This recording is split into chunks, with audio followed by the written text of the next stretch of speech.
I just finished this book, Queens at War of Alison Weir. It's book 4 in a series.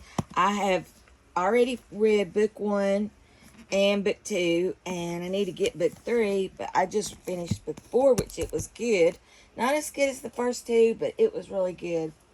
It's about Joan of Navarre, who was the wife of Henry IV, Catherine of Valois, who was the wife of Henry V, Margaret of Anjou, who was the wife of Henry VI, Elizabeth Woodville, who was the wife of Edward IV, and Anne Neville, who was the wife of Richard III.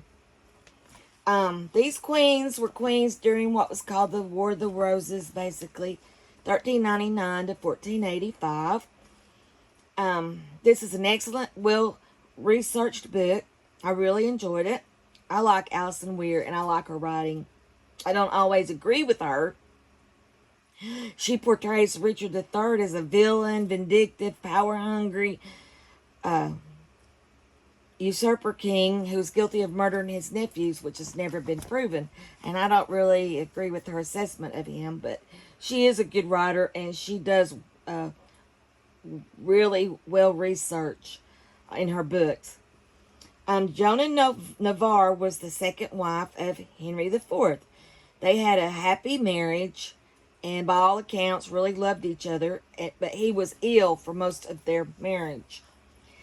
She had a good relationship with Henry and her stepchildren, and her and Henry had no children. She had a really good relationship with Henry V up until her death. She was not liked by the English because too many of her family were given jobs in the government and were given gifts, and people just did not like that. She was considered greedy, stingy, but beautiful. Catherine of Valois was basically given in marriage to Henry V in a peace treaty, basically, after he conquered France.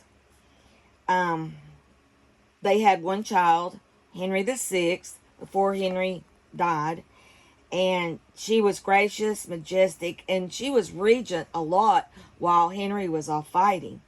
And then after Henry died, she married Owen Tudor, which kind of the American people didn't like that because he was basically beneath her, and that's what started the Tudor dynasty. And next is Margaret of Anjou, who is one of my favorite queens. I love Margaret.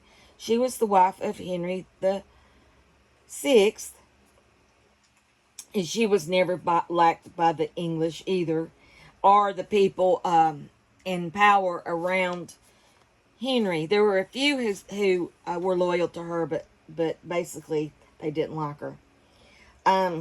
She could control and tried to help run the government when he suffered for catatonic episodes of mental illness where he was just totally unresponsive.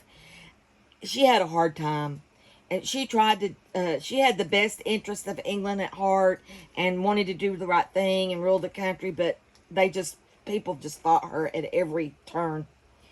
She was a strong, independent, loyal, intelligent, beautiful, and determined, and she protected Henry and her son to the best of her ability. She was a warrior king, and she led the army and the soldiers and the warriors in many battles. She was just magnificent. If she had been supported, I think she would have been a great queen. But in the end, she ended up heartbroken, alone, and penniless, dying in France. Tragic story for her, tragic. Elizabeth Woodville was wife of Edward IV, and I don't care for her too much. She was a commoner, so she was disliked by almost everyone in England. People around Edward and her family was put in powerful positions, which turned even more people against her.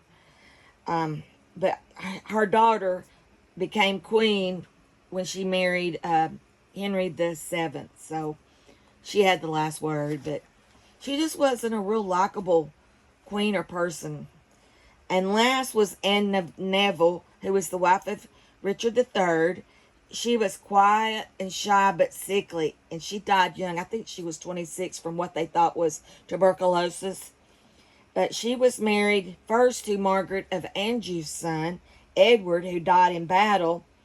And her father was called the Kingmaker. And then she grew up with Richard III. And anyway, he rescued her from a bad situation with her sister and brother-in-law, Clarence, George of Clarence. So she ended up marrying Richard III and becoming queen. But they both had a very short reign. Anyway, she was just a sad, tragic queen. And anyway, that's this book. I highly recommend it. Like I said, I love Alison Weir's writing. And thanks for watching. Bye.